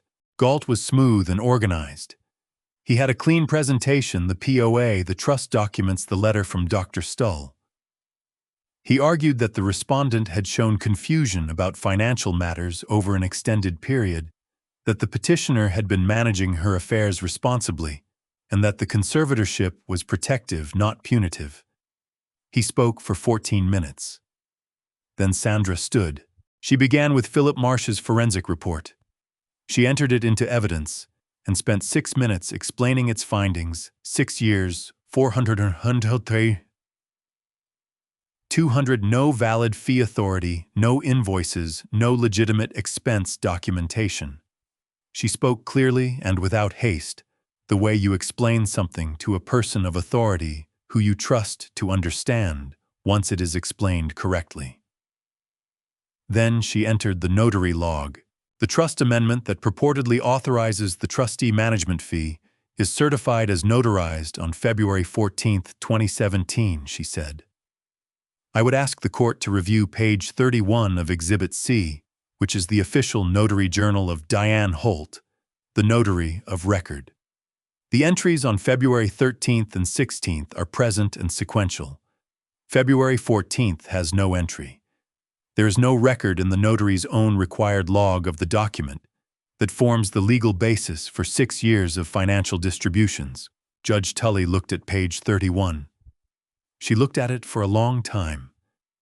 "Mr. Galt," she said without looking up. "Can your client explain this?" Galt conferred with Warren in a low, brief exchange. Warren's face was the face of a man recalibrating quickly. "Your Honor, there may have been an administrative oversight in the notary's record-keeping. We would need to—" "An administrative oversight," Judge Tully said. She set the page down. "Continue, Ms. Reeves." Sandra entered Roy Tipton's sworn statement. She entered Carol Wynn's APS preliminary report. She entered the audio recording, playing a 1-minute excerpt in which Warren could be clearly heard offering to withdraw the conservatorship petition and restore Peggy's payment in exchange for a signed statement of consent.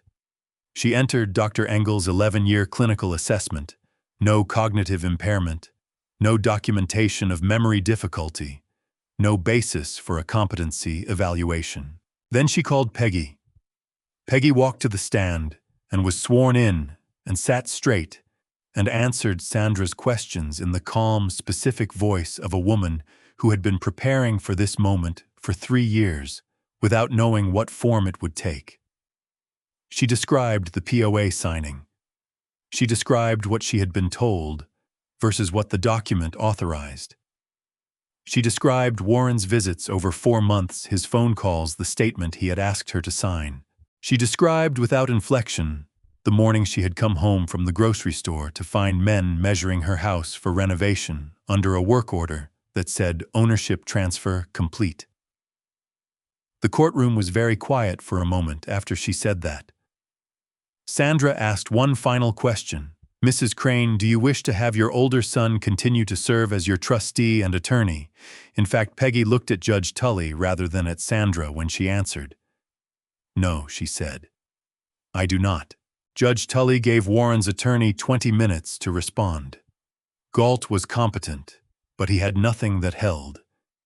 He argued that the forensic findings were speculative, that the notary log discrepancy was administrative, that the audio recording was taken out of context. He did not address the Williamsburg timeline. He did not address Dr. Engel's records versus Dr. Stahl's letter. When Galt finished, Judge Tully looked at her notes for 90 seconds. Then she said, "The emergency conservatorship petition is denied. The petitioner has not demonstrated by clear and convincing evidence that the respondent lacks capacity to make financial or personal decisions. To the contrary, the evidence presented by the respondent's counsel suggests a cognitively intact adult who has been subjected to sustained manipulation designed to undermine her confidence in her own judgment." She looked at Warren directly. "The durable power of attorney for property and finances granted to Warren James Crane is hereby suspended, effective immediately pending a full investigation into the circumstances of its execution and the financial transactions conducted under its authority. The trust is placed under the supervision of a court-appointed neutral fiduciary pending the outcome of that investigation." She looked at Galt. "I am also referring this matter to the Virginia State Bar Association and to the State Attorney General's office." A pause. Court is adjourned. Warren's face was white. He was looking at the table. Peter Galt put a hand on his arm and said something Elliot could not hear. Elliot stood in the first row of public seating and felt the air in the courtroom shift, not dramatically, but the way pressure shifts when something that has been held too tight finally releases. He looked at his mother. She was still at the witness stand. She was looking straight ahead, both hands folded in her lap, perfectly still. Then she looked at him. He could not quite read her expression. It was not triumph. It was not relief exactly. It was something quieter and more complete, the expression of a person who has told the truth in the right place at the right time and watched the truth do what truth is supposed to do. He went through the bar to where she was standing and offered her his arm. She took it. They walked out together past Warren and Galt, without looking at them, through the hallway with the old wooden benches, out into the morning light on East Davis Street. Peggy stopped on the courthouse steps. She looked up at the sky, at the open air, at the ordinary blue of a Thursday morning in August. She breathed in. She did not say anything. She did not need to. Elliot stood beside her and did not say anything either, and they stood there for a minute on the courthouse steps while the world continued around them, and it was enough. The consequences came in the order that legal and institutional processes deliver them, not all at once, not dramatically, but one by one, like invoices arriving after a long trip. The Virginia State Bar opened its investigation the following week. The referral from Judge Tully was specific and detailed, and bar investigations involving sitting attorneys and documented financial records moved with unusual speed. Warren's law practice in Culpeper which handled wills closings and occasional estate disputes, was put on administrative hold within 10 days of the hearing, while the investigation was pending. His 2 paralegal staff received letters asking them to preserve all client files. His office was quiet for the first time in 20 years. The criminal referral to the State Attorney General's office was assigned to the Elder Financial Exploitation Unit, which operated out of Richmond and had handled 43 similar cases in the previous 2 years. An investigator called Elliot within the week to confirm receipt and to request Philip Marsh's forensic report, which Elliot sent the same afternoon. The investigator said in the careful language of someone who had learned not to make premature representations that the matter would receive full attention. Diane Holt's notary commission was suspended by the Department of Professional and Occupational Regulation pending investigation. She did not produce an affidavit in support of Warren's position. Her own attorney had advised her, presumably, that cooperating further with Warren's defense was not in her interest. She had not reached out to Peggy or to Elliot. She had simply gone quiet, which was its own kind of answer. Sandra pursued the farmhouse on a parallel track. The sale had been conducted under a POA that was now under judicial suspension. The title was clouded. Shenandoah Ridge Development LLC, the buyer, retained their own counsel and began reviewing their exposure. Sandra's position was that the sale was voidable due to the fraudulent execution of the POA amendment that formed the basis of Warren's authority. The developer's position initially was that they had relied on the recorded documents in good faith.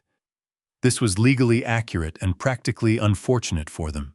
The negotiations were not pleasant, but they were not prolonged. The developer's counsel understood that a trial would take 18 months, cost both sides substantially, and result in a cloud on the title that would make the property unmarketable until the matter was resolved. The farmhouse was already under a renovation hold.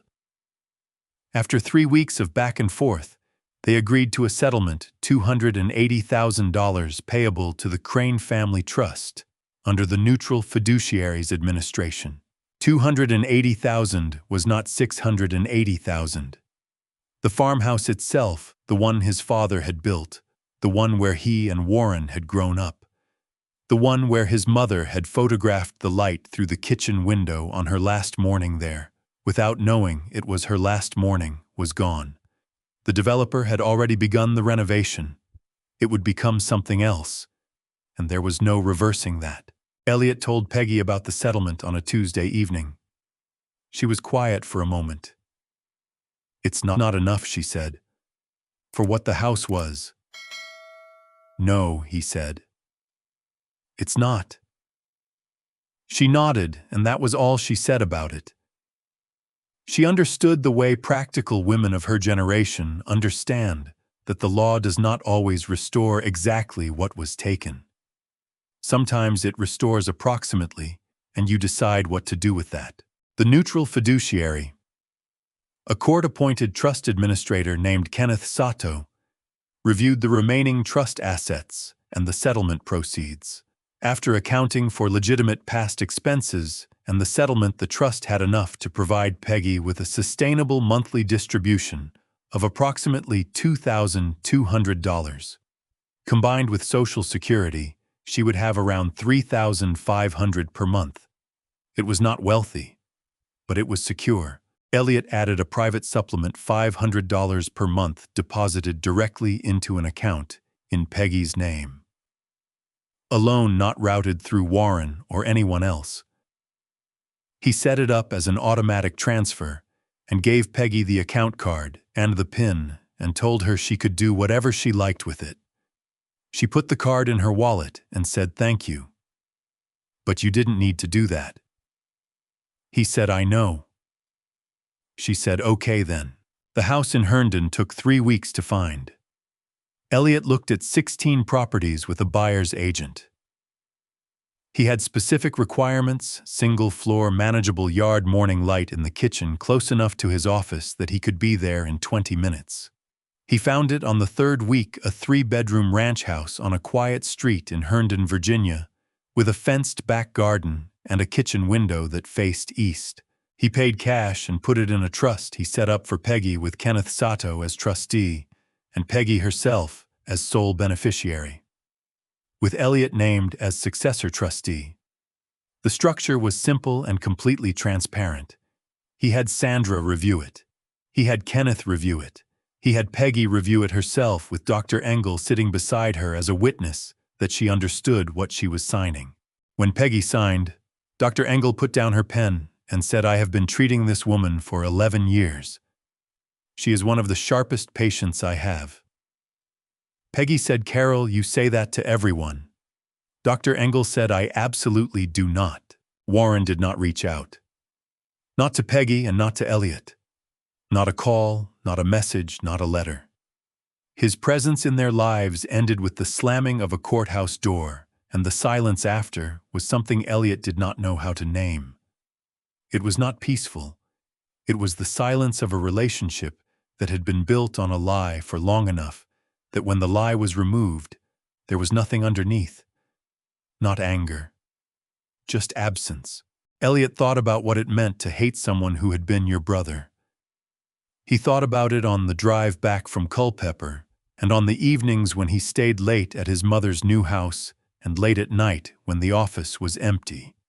He did not arrive at a clean feeling.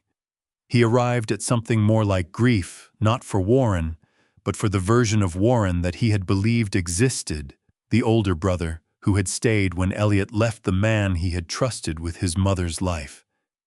That person had not existed for a long time, maybe never. Grieving the fiction did not mean forgiving the facts. He did not forgive the facts.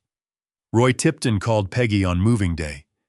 He was in the parking lot below her old room, watching the very small number of bags and boxes going into the truck, and he called from downstairs rather than coming up because Roy Tipton understood when a moment didn't need extra people in it.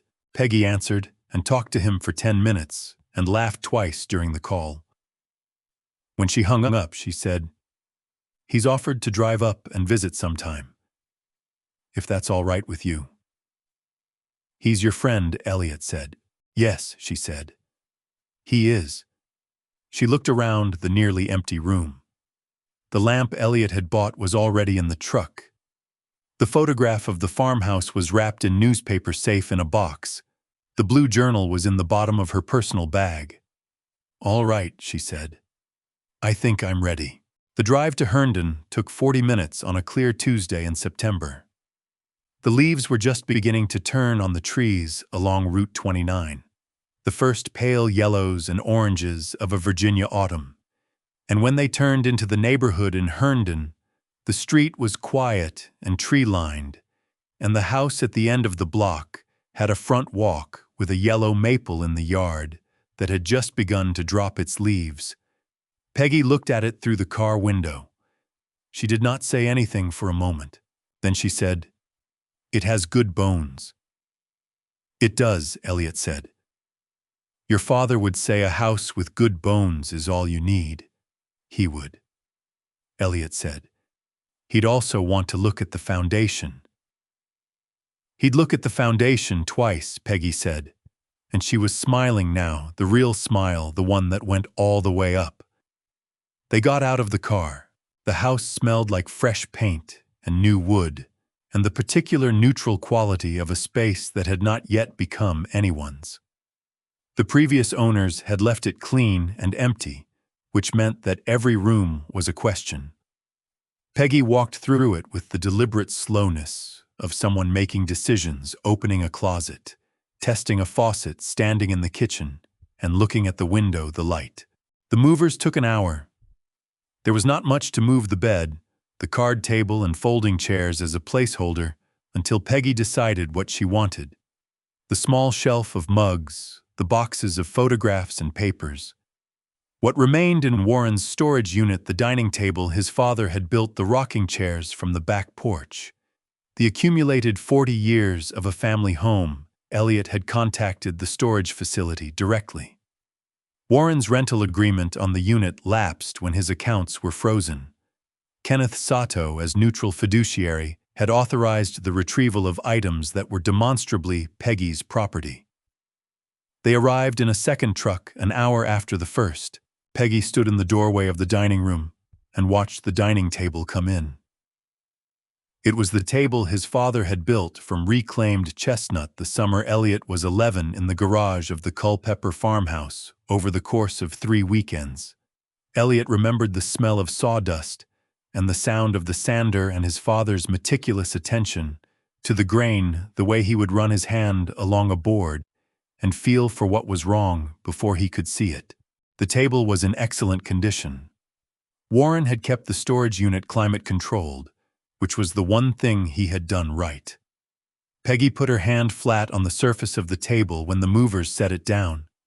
She stood like that for a moment.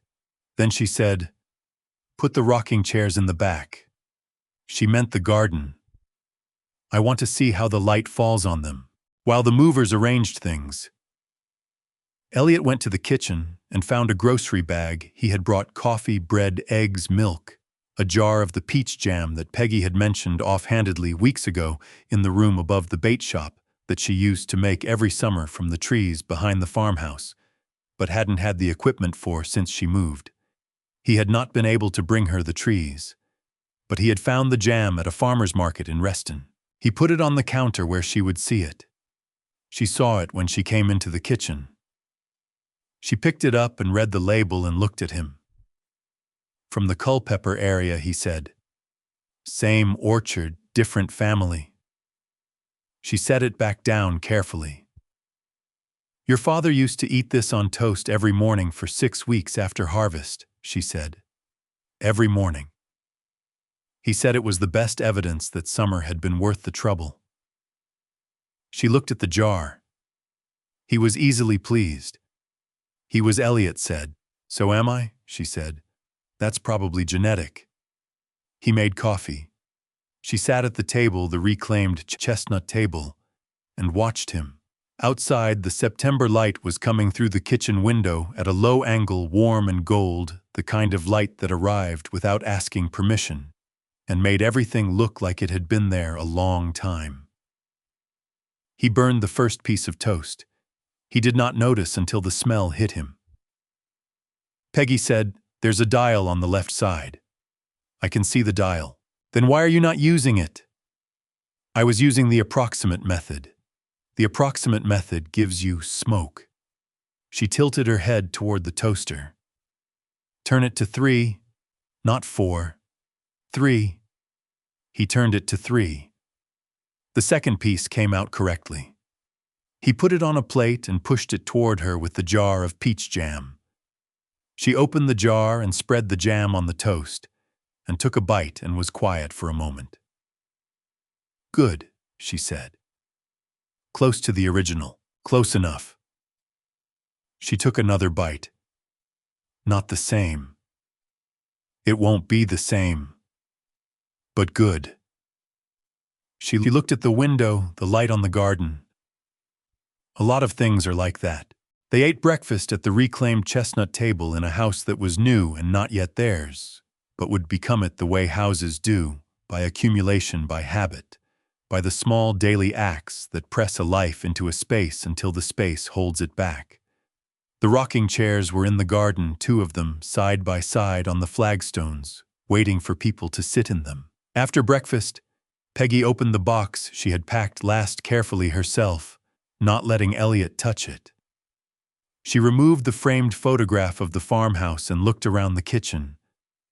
She went to the window, the east-facing window with the garden light, and placed it on the sill, propped against the glass. It stood there the way it had stood in the room above the bait shop. The same image. A different window. "I want it here for now," she said, "until I know where the right place is." "Whatever you want," he said. She looked at it for a moment. "I used to think keeping it was sad, like I was holding on to something I couldn't have anymore." She turned away from the window and sat back down. "But I think I was just keeping it safe until I had somewhere proper to put it." He washed the dishes.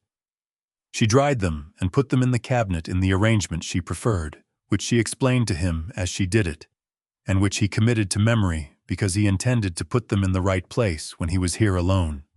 At 11:30, her phone rang. Roy Tipton calling from the bait shop parking lot.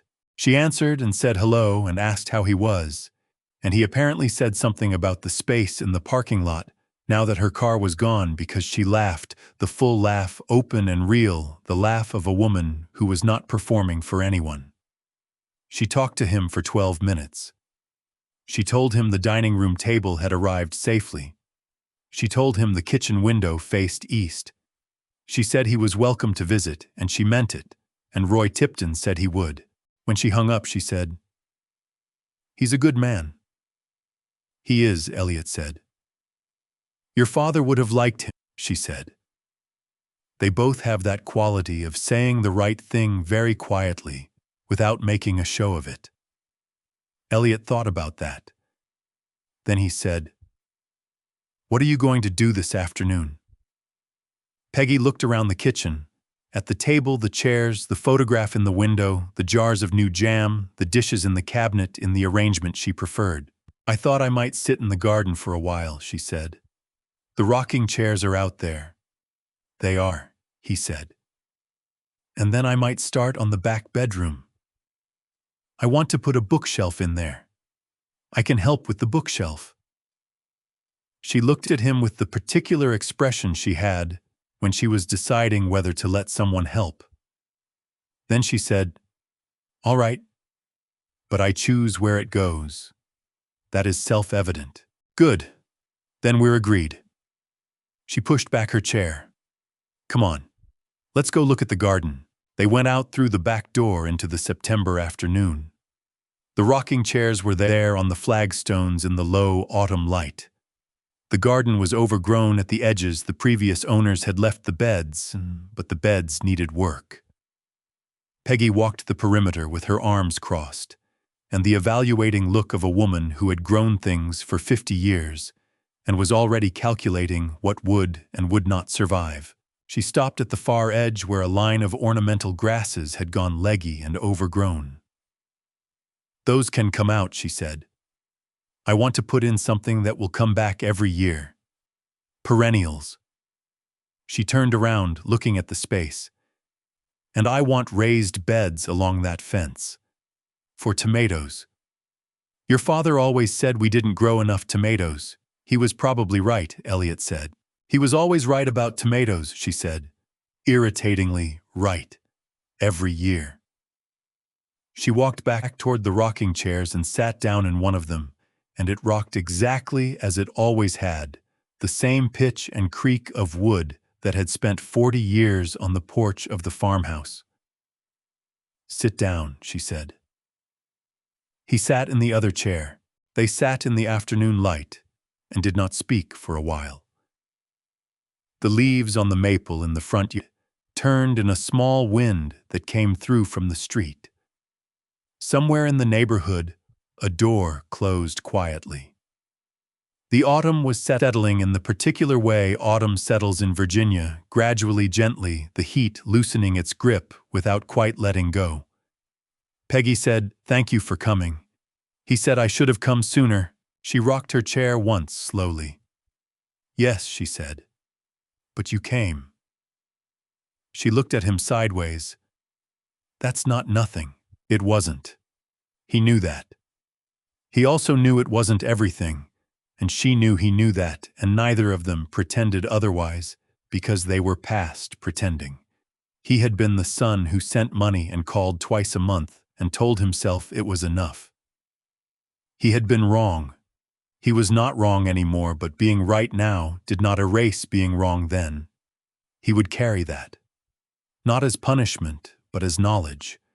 The kind that changes how you do things going forward. The garden was quiet. The rocking chairs creaked. The September light moved across the flagstones as the afternoon went on. He stayed for dinner.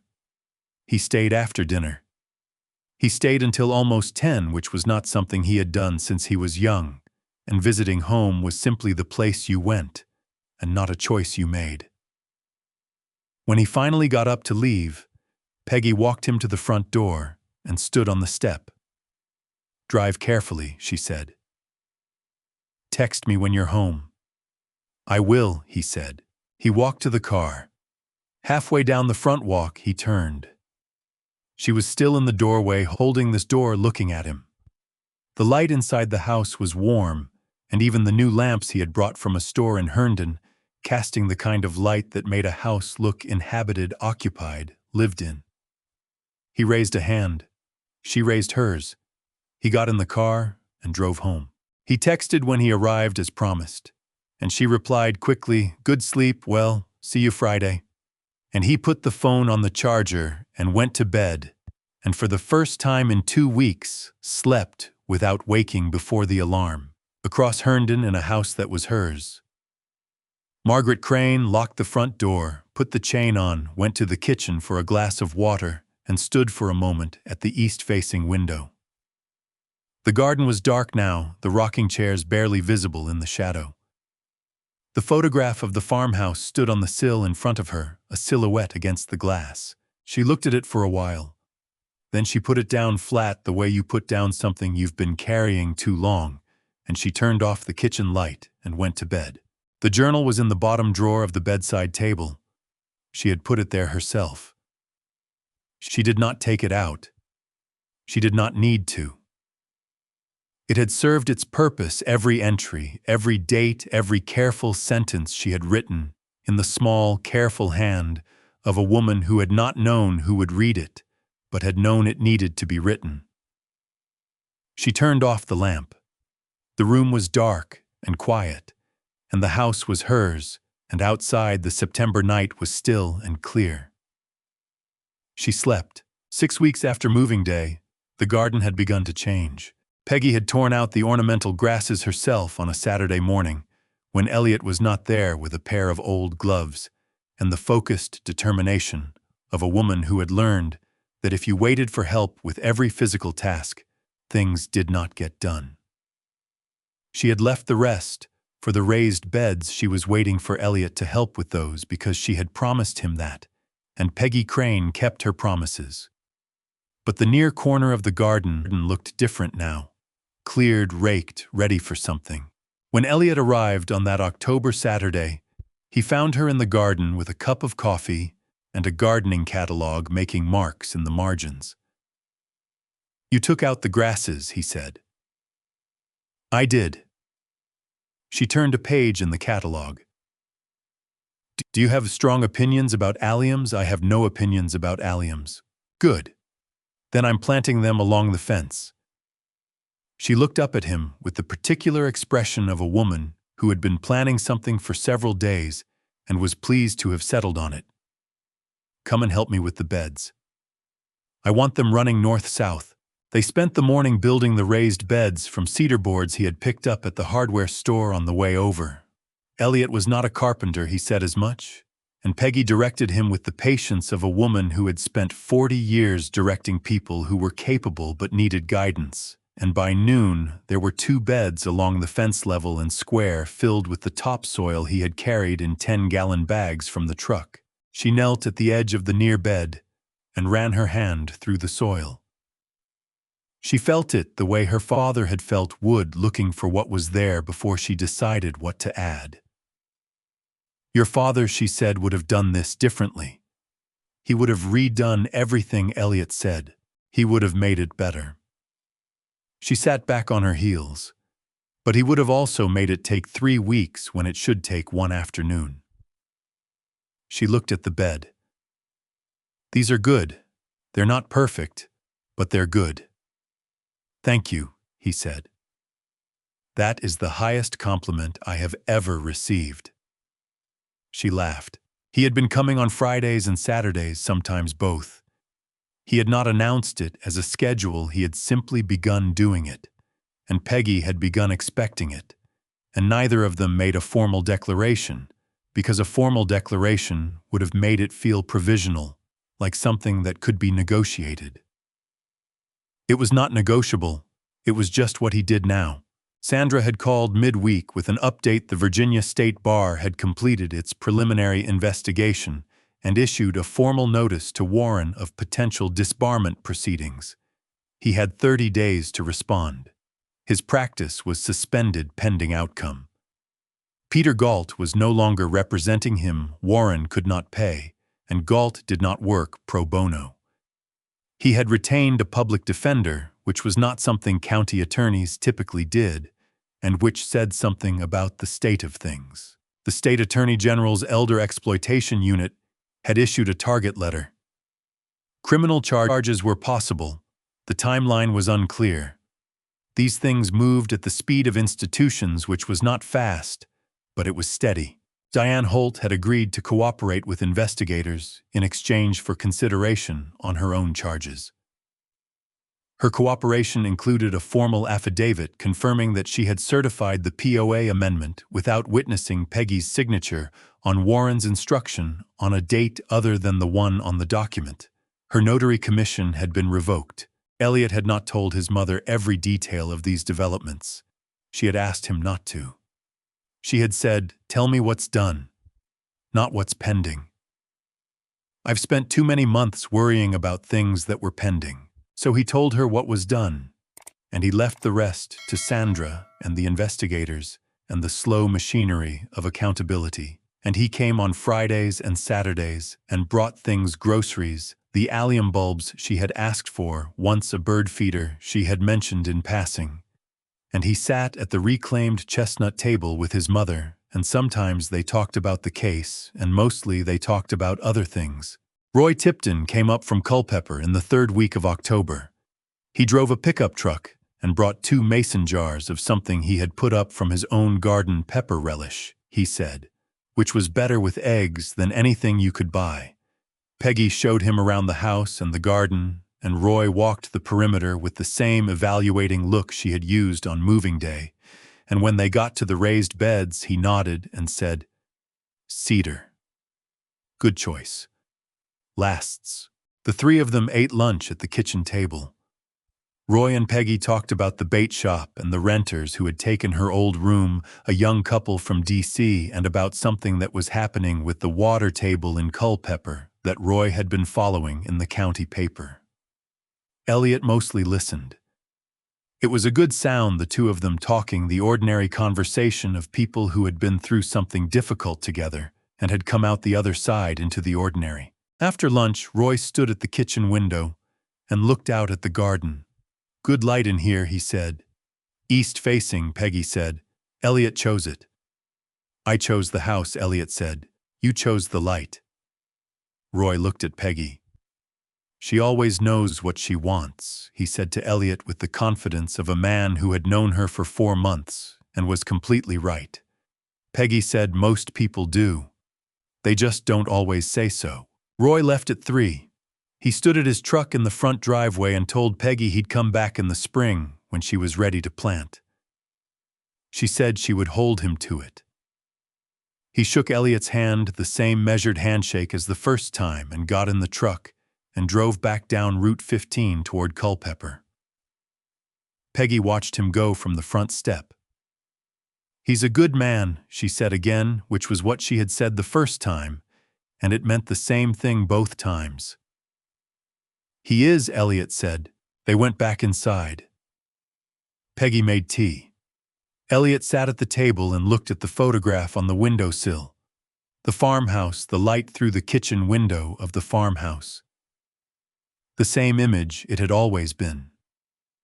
He had asked her once weeks ago whether she wanted him to try to get the farmhouse back.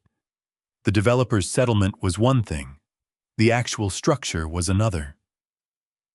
The renovation was underway. It was probably not recoverable. She had said no. "I don't want to go back there." She had thought about it. "I don't want to undo what happened. I want to go forward from it." He had understood, or he had tried to. The house his father built, the house of his childhood, some part of him would always grieve it. But the farmhouse was not what his mother was grieving. She had made her peace with the loss of the building before he had ever arrived on Route 29. What she had not made peace with was the loss of dignity, the years of diminishment, the slow erosion of confidence that Warren had engineered so carefully. That was what the fight had been about. The house was the evidence. Her dignity was the point. She had it back now. It was visible in the way she moved through her own kitchen, in the way she spoke, in the way she looked at him directly. Without that protective caution she had worn in the room above the bait shop, without the slight tightening around the eyes that came from years of monitoring your own words. "What are you thinking about?" she said, setting the tea in front of him. "Dad," he said, which was partly true. She sat down. "He would have been here by now," she said. "He would have driven up the same afternoon you found me. Probably the same hour. He would have been angrier than you were." She wrapped both hands around her mug. You were very controlled. I noticed that. You kept your voice down even when I could see you were not calm. I've spent 20 years learning not to show anger in professional situations," he said. "It wasn't always appropriate here, but the habit was strong." She looked at him. It was appropriate. Warren was already frightening. You being frightening too would not have helped me. He thought about that. "I'm sorry," he said. "That you needed to be protected from frightening people." "I'm sorry it took so long for someone to come," she said simply. "But I'm not sorry it was you." She picked up her mug. "You stayed. That matters more than arriving early." He had heard a version of this from her before. He did not think she was absolving him, he did not think she meant it that way, and he did not take it that way. He understood it as the thing it was a statement of fact from a woman who was good at distinguishing facts from wishes. He had come. He had stayed. That was real. The rest, the years of believing that money and a trust and a birthday card twice a year constituted presents, he would carry that knowledge with him. Not as guilt, but as understanding. The kind of understanding that changes how you do things going forward. The kind that comes too late to fix the past, but is not too late to matter. Outside, the October afternoon was settling into early dusk. The garden was in shadow, the rocking chairs barely visible. The yellow maple in the front yard had dropped half its leaves since moving day. Peggy looked at the window, at the photograph of the farmhouse standing in the light that remained. "I think I know where I want to put it," she said. "The photograph." "Yes." She stood and picked it up from the sill, carefully, both hands, the way you carry something that has been through a lot. She walked to the dining room and stood in the doorway looking at the reclaimed chestnut table, the afternoon light across the grain. She put the photograph on the sideboard against the wall where it would be visible from the table but not dominant, where it would be context rather than centerpiece, the past in its proper place, present but not consuming. She stepped back and looked at it. "There," she said. Elliot stood behind her and looked at it from her angle. The farmhouse in its old photograph, the light through the old window, the ordinary afternoon of the day before everything changed. "Yes," he said. "There." She turned away from it, back to the kitchen, back to the tea, back to the ordinary evening that was assembling itself in this house. The way evenings do when a house has become a home, quietly, without announcement, the accumulation of small presences. Elliot stayed for dinner. He stayed after dinner. He stayed until the dishes were done and the lights were low, and Peggy told him to drive carefully, and he said he would, and meant it. On the front walk under the yellow maple, he stopped. The neighborhood was quiet, just the sound of a neighbor's wind chimes somewhere to the left, and the beginning of a cool October night. Inside the house behind him, through the kitchen window, he could see the light warm even the lamps he had brought, and the silhouette of his mother moving through the kitchen, putting something away, doing the small, ordinary things that a person does in their own home. He got in the car. He texted from the driveway heading out, driving carefully as instructed. She replied in 2 minutes. "Good." See you Friday. Also, I need more alliums. He put the phone down and drove home, and the October streets were quiet all the way, and he arrived and went to bed and slept. And in Herndon, his mother turned off the kitchen light and went to the dining room and looked at the photograph on the sideboard for just a moment. The farmhouse, the light, all of it. And then she turned and went to bed too, and the house was still, and outside the yellow maple stood in the dark, and it was enough, and it was more than that.